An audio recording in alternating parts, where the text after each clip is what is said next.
নেতাজি হয়েছে কিসের নেতা? যার কথা বলেছেন যুদ্ধ প্রভু কেন নেতা হল, কোটের থাকি নেতা হল নয়, কাই নেতা বানান, কাই নেতা বানান। কোন সাহসে নেতাজির নাম নিয়ে এরা বাজে মন্তব্য করলো? তারা এখনো পর্যন্ত তাদের বিরুদ্ধে প্রশাসন কেন ব্যবস্থা করুন? তার মুখে লাগাম পড়াতে পারছে না। বিজেপি সরকার তাদের এমপির মুখে লাগাম পড়া আগে ভাবতে অবাক লাগছে। দেশের প্রধানমন্ত্রীর সমালোচনা উঠে নয়, তাকে নিয়ে সমালোচনা করলে তার বাড়ি পুলিশ চলে যাচ্ছে, তাকে খুঁজে পেয়ে যাচ্ছে, তার বিরুদ্ধে অ্যাকশন নিচ্ছে। আর দেশের প্রধানমন্ত্রীর পদটাকে বলাতে দিন। অবস্থা একদম স্পষ্ট, যারা বাজে মন্তব্য করেছে তাদেরকে দৃষ্টান্তমূলক তাদের বিরুদ্ধে ব্যবস্থা নিতে হবে। তাহলে আগামী প্রজন্ম নেতাজি সম্পর্কে কথা বলার আগে ভাববে। অন্যথায় এটা যদি থেকে যায় তাহলে আগামী দিনে আমাদের আরো যারা স্বাধীনতা সংগ্রামীরা আছে তাদের সম্পর্কে যে কোনো জায়গা থেকে যে কোনো মুহূর্তে খারাপ ধারণা করি। যদি কোন বিধায়ক তার নির্বাচনী ক্ষেত্রে সেবা কেন্দ্র খোলে নেতাজি সুভাষচন্দ্র বোস নামাঙ্কিত এবং তার ছবি লাগালে 30,000 টাকা দেওয়া হবে, এখানে আপনি অবজেকশন দেব। এই যদি খুলে মানি সরকার নোটিফিকেশন করুক, গেজেট করুক যে খুলতে বাধ্য, তার ছবি রাখতে বাধ্য, এটা আমি বলবো। দ্বিতীয় কথা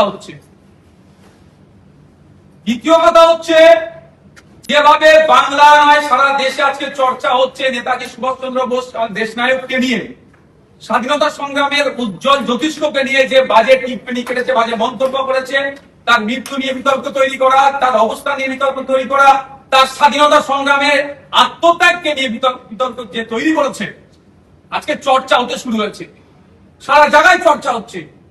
আর কারা বিতর্ক সূত্রপাত করেছে? বিজেপির এমপিরা, রাজ্যসভার এমপিরা।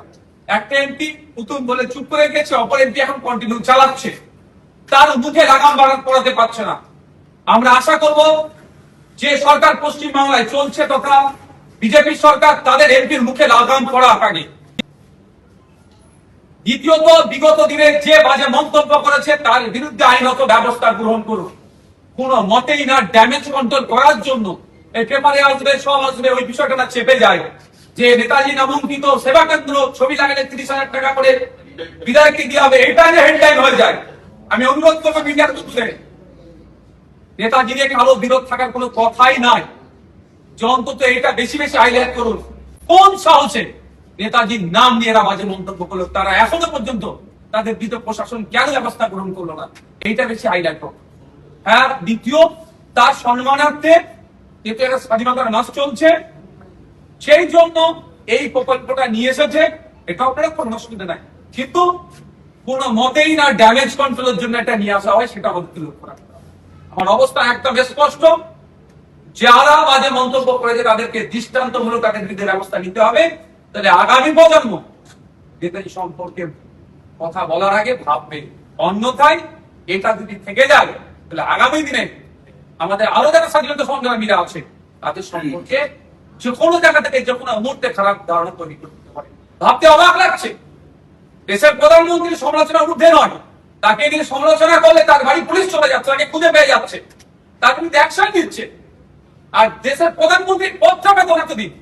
আমি যে চেয়ারে বসে আছি, এই আমরা বলার স্বাধীনতা পেতাম না, নেতাজি সুভাষচন্দ্র বোসের যদি লড়াই আত্মত্যাগ থাকতো, আমাদের স্বাধীনতা সংগ্রামীদের লড়াই আত্মবলিদান আত্মত্যাগ যদি না থাকতো, তাহলে যাদের আত্মত্যাগ আত্মবলিদান লড়াইয়ের ফলে আমরা এই স্বাধীনতা পেয়েছি, আমরা এই গণতন্ত্র পেয়েছি, তাহলে এখানে তাদের বিরুদ্ধে বাজে মন্তব্য করছে, আমরা চুপ থাকতে পারি না।